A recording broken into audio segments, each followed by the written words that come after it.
work. You can count on me. Domination.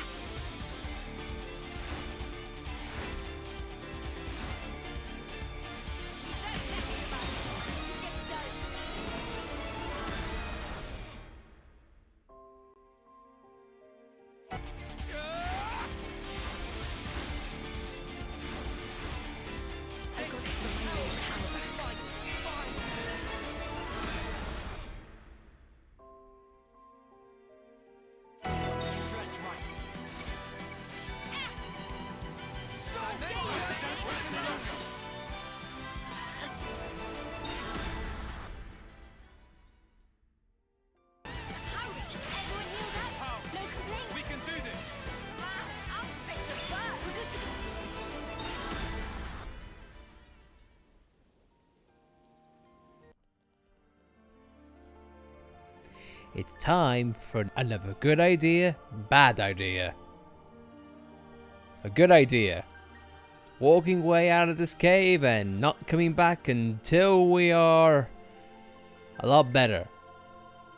A bad idea. Us going in head first and not thinking about it and just going in all guns blazing. It's a bad idea day. Hey everyone, welcome back to Xenoblade Chronicles 3. In the last episode, well, we just killed a lot of unique monsters and got a bit closer to Nia in terms of elevating her skills.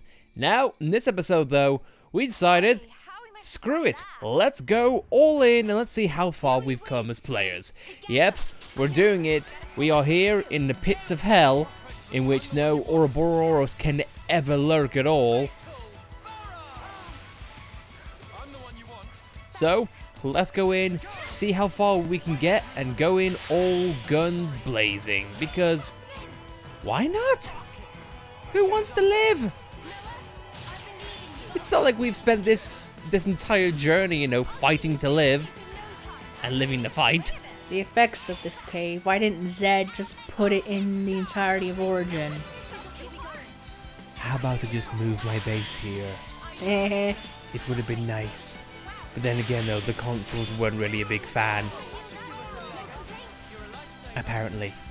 Yeah, because the console's interlinked too, so they wouldn't have liked that. I suppose not, but then again though, they utilized the black fog, yet they don't like it. So, it wouldn't be the first time that they've made some weird decisions.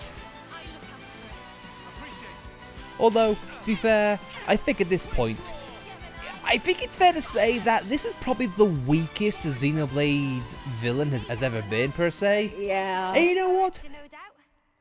You know what, screw it. I feel like this is a good opportunity to really talk, you know, because we're here in a place that's reminiscent about, you know, Xenoblade 2 and a gimmick on a particular America game. So you know what? Let's talk about it. So, I think for a start, we should really talk about the consoles and just Zeds in general. Yeah. Do you want to go first, or do you want me to start things off? Well, I know for a fact that after doing a bit of research, there is a console for every letter of the alphabet except for A. There's no console A, and some people theorize that it's a console of someone who was in a previous Xeno game. Oh. He wore a key at first. I see. Then again though, and not to give spoilers on who this character is, given the context of the story, surely he would not have an issue on living forever? Yeah. Because you would already think, considering what he is, like he'd be fine. Well, this is just what people are talking about, people are theorizing. And for me, I honestly don't mind that, but it joining the console, so to speak, you know, Ouroboros and whatnot, I don't know, I just feel like it would definitely be a bit weird. At the very least, I do find it weird how there is no console A in the game. It's like, why? And if there is, who is it? And is he gonna show up in the next installment? I don't know.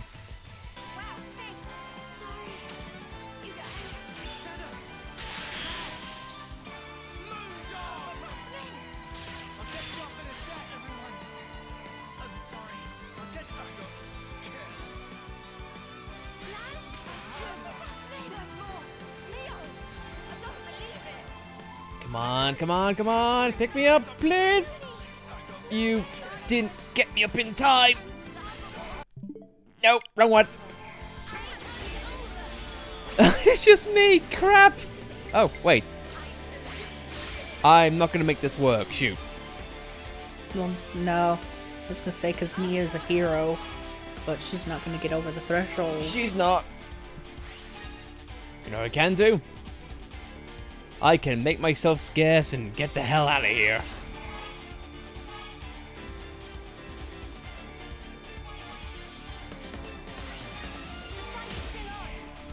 Now run away!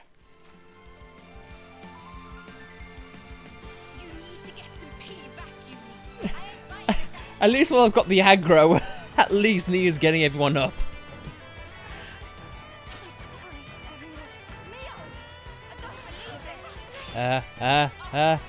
Skip, skip, skip and run, skip and run. There we go. Aha. Now for the awkward time which you piss off and wave goodbye. But anyway, though, back to business. Let's go over the obvious as to why I don't really find the main antagonist of this game, so to speak, really strong villain. And we are going to go into spoiler territories regarding the ending of Xenoblade 1 and 2. So if you don't want them to be spoiled, turn away now. So let's start off with Xenoblade 1, shall we? See how we're here. Okay, so Zanza. A lot of people might say he is simply the antagonist for the sake of being an antagonist, so to speak. But for me, I feel like he's in a situation in which kind of makes sense, and it's very easy to understand, so to speak. Yeah, and he has an actual, like, physical tie with Shulk compared to, like, this game. Yeah.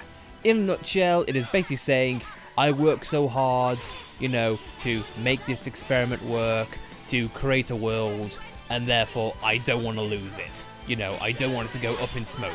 You know, I want it to be the ruler of my own world, so, you know, that's why I do whatever it takes to keep it a reality, so to speak. Mm-hmm. Even if I have to, like, reset everything and whatnot, it's just sense of arrogance and determination going in the opposite direction. But you've got a clear motive, a clear character, and a clear path on who and what he's all about. Mm-hmm. Fair enough.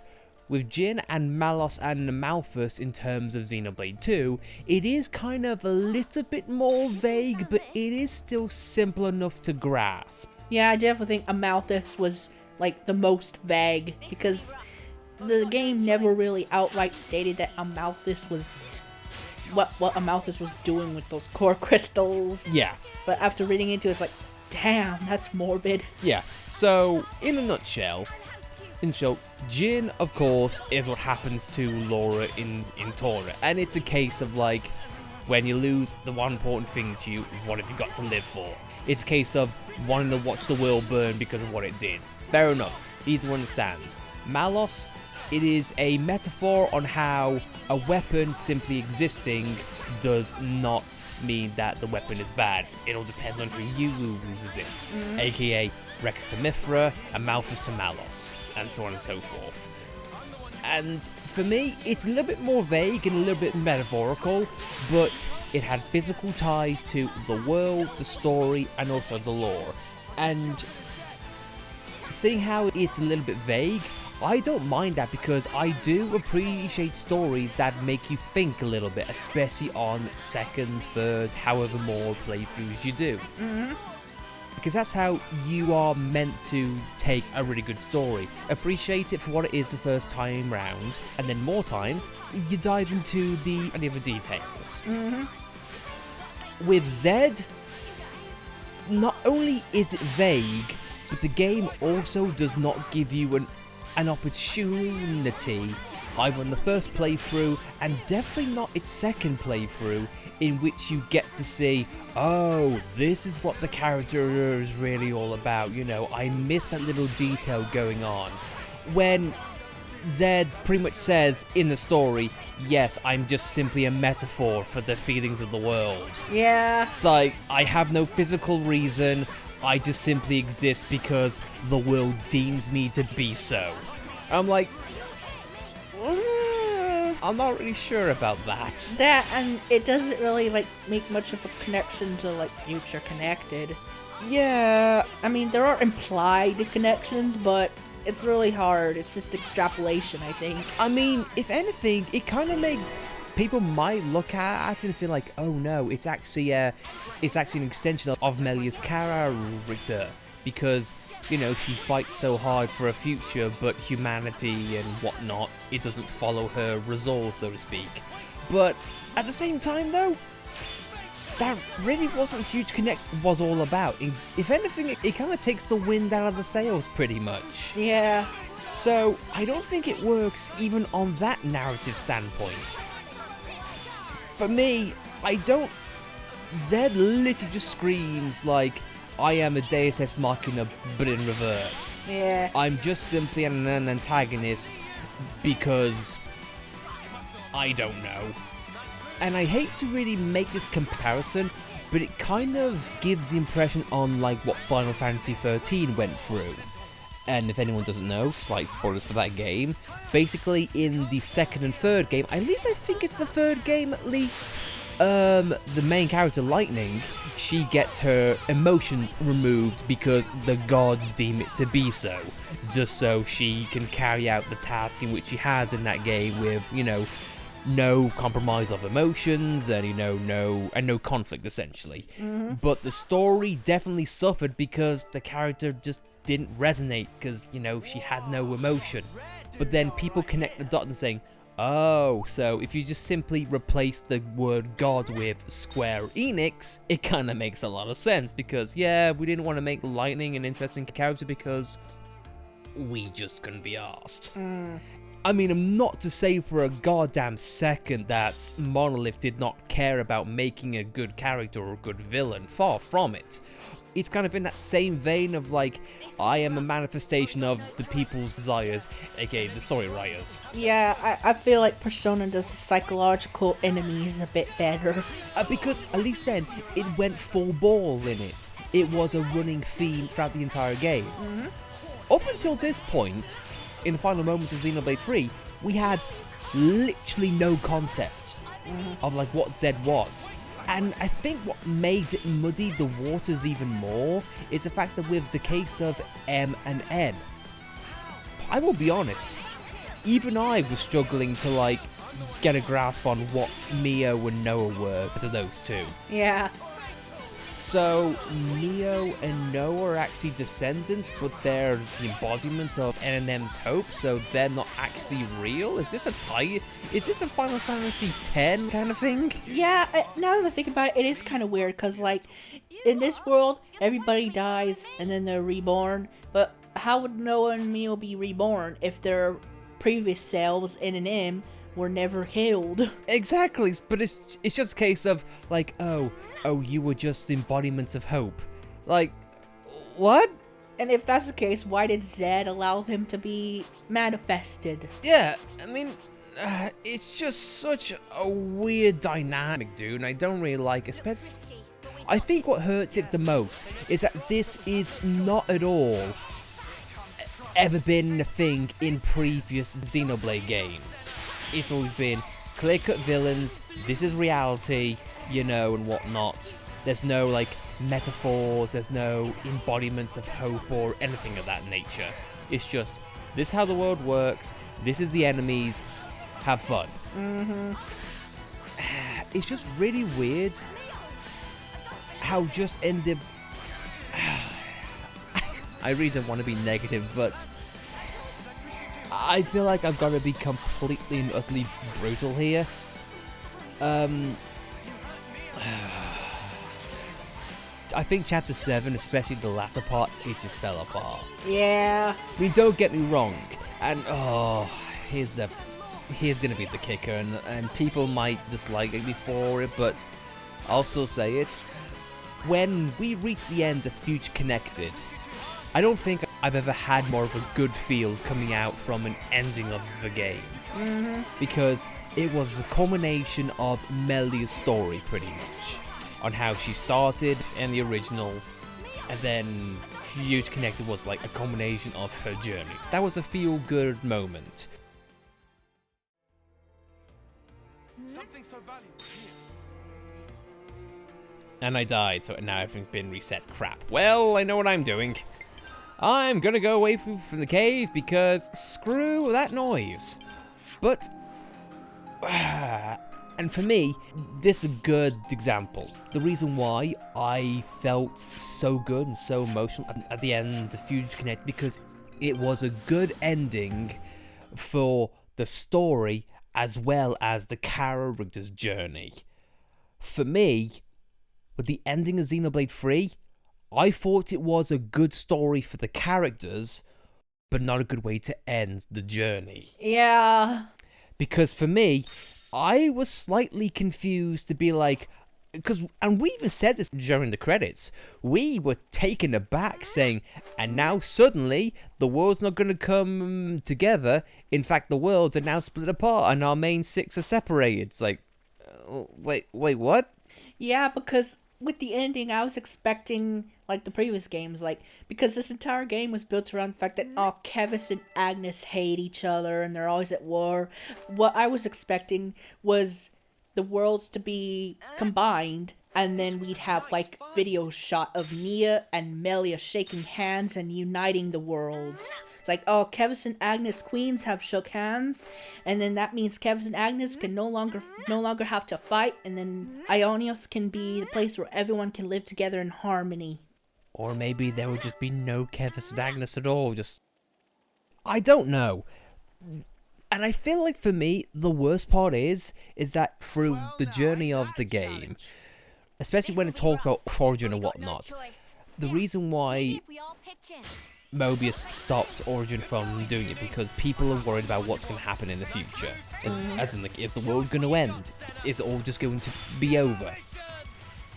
When really, you would assume that it would be a combination of like, no, you face the future to no matter what it is. Because that's kind of what the game or the series has been all about, pretty much. Uh-huh.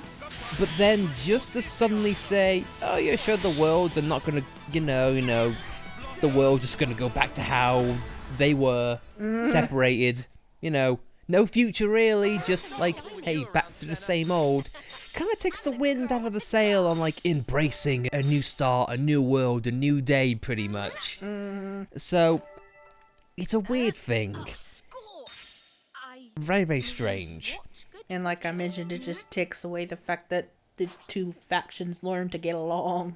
I don't know. Yeah, especially seeing how, oh yeah, sure, this entire journey has been you guys learning to get along.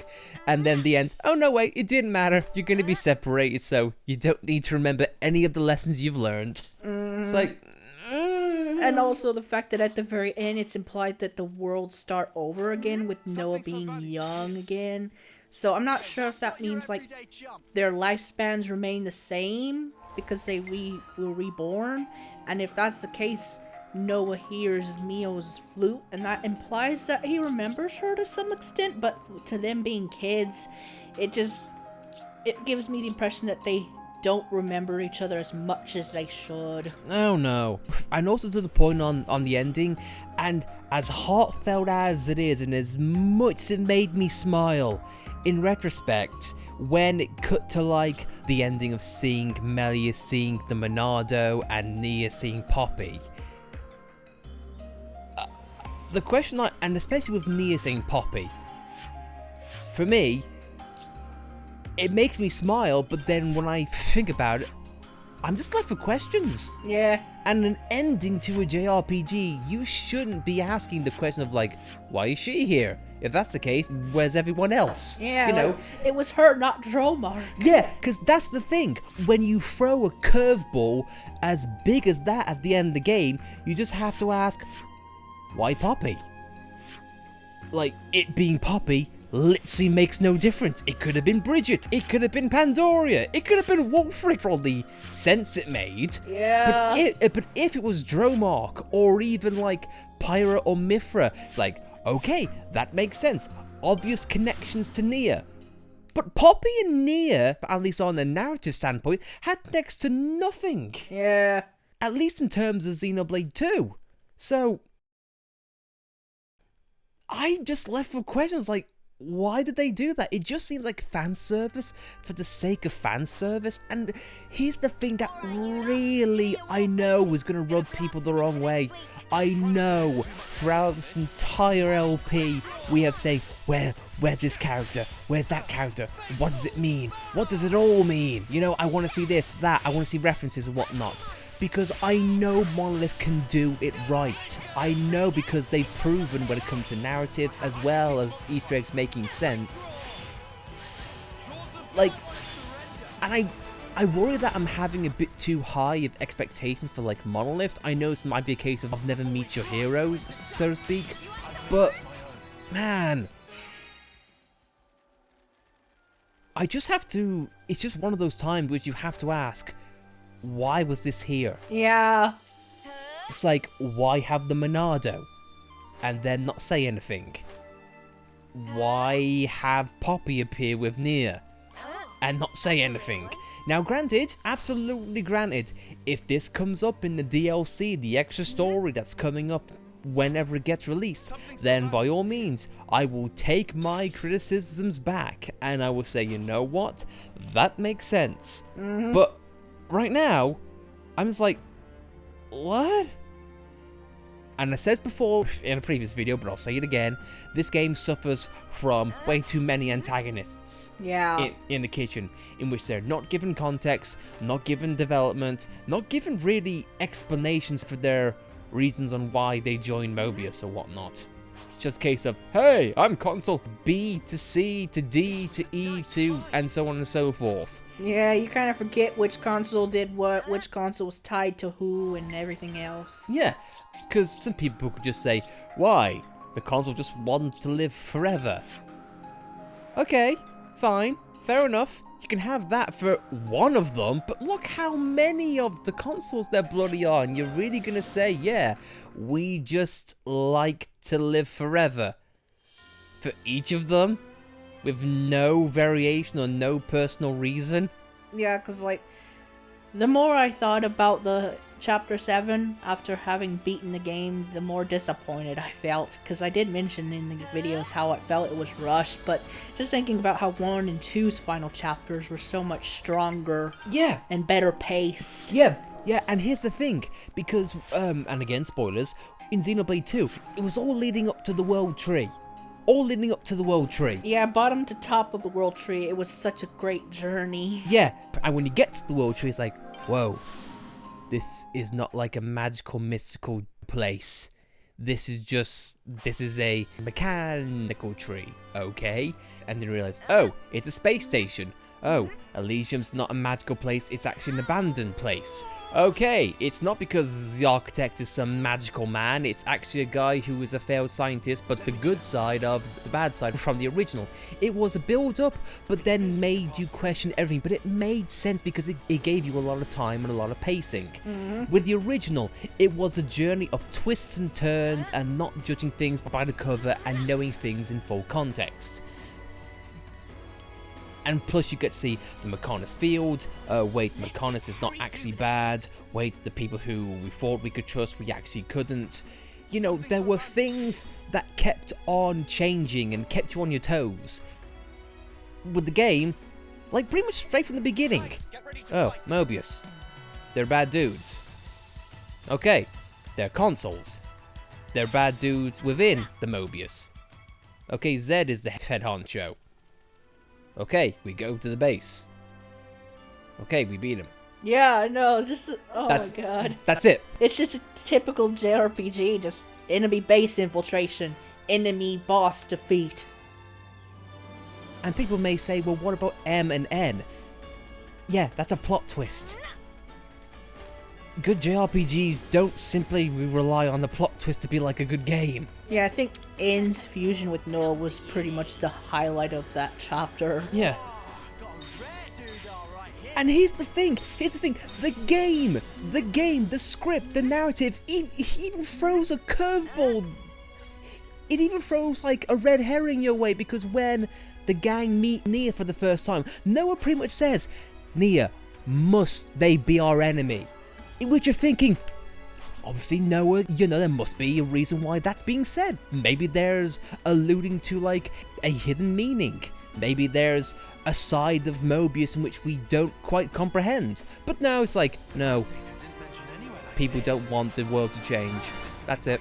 It's like, great! No personal conflict, no like personal experience on why you don't want the world changed. Hell, you could even go up to the point in which you could say, you know why? I was part of a family, a part of a group who was saying, you know, Shulk made a world with no place for gods. He made that choice for us, but we didn't ask for that choice or whatnot. Or Rex, you know. You could even go on to say, like, there's a group who just didn't like the choices that Shulk made or Rex made in the previous games, and just go off on that. At least that's some kind of conflict. Yeah. But just the fact they go and say, we are the manifestation of the people. We don't show you the people, but, you know, we're going to say people exists. It's just a... Oh, it's just a weird mishmash, man. And another thing, and we talked about this, the fact that X and Y get such a shaft at the end. Yeah. And also why they came back in the final boss fight. Okay. Why not the other consoles? What made them so special? Yeah, I was also disappointed because the trailers in Monolith hyped up D so much, but we didn't get a whole lot out of him, apart from like one flashback cutscene that had no impact on the main characters at all. Yeah, and we mentioned this when D met his end at the Cloud Keep. You could definitely tell, oh, D is this game's version of Mumcar, so to speak. But at least with Mumcar, you got context on why he hated Dunban, why he joined the Mechon or whatnot. D's is like, I like killing people. Yeah. And collecting their heads. Like, great! He could be collecting stamps and it still wouldn't have made the same impact. It's kind of like the Zeds, like, I like torturing people and causing mass genocide for my own entertainment. It's like, great. Awesome. If I wanted a man who wanted to cause pain just for the sake of being an antagonist, I could look anywhere in any media.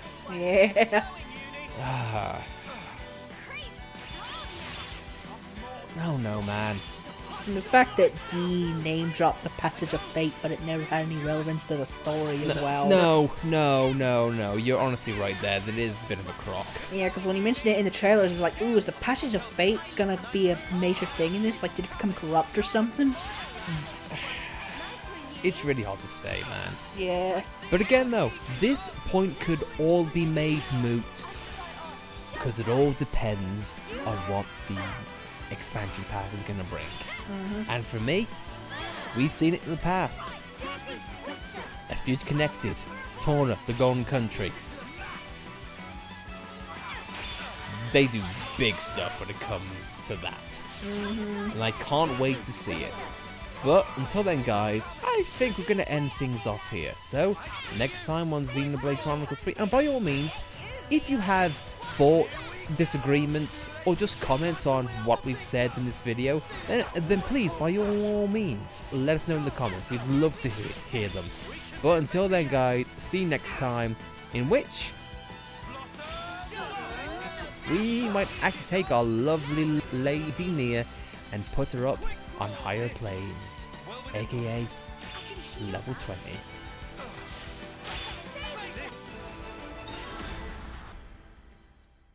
Till then, if you like this video, then please be sure to like it, and of course, if you want to follow us on this Xenoblade Chronicles 3 journey, then by all means subscribe to see more, and we'll see you next time. Goodbye.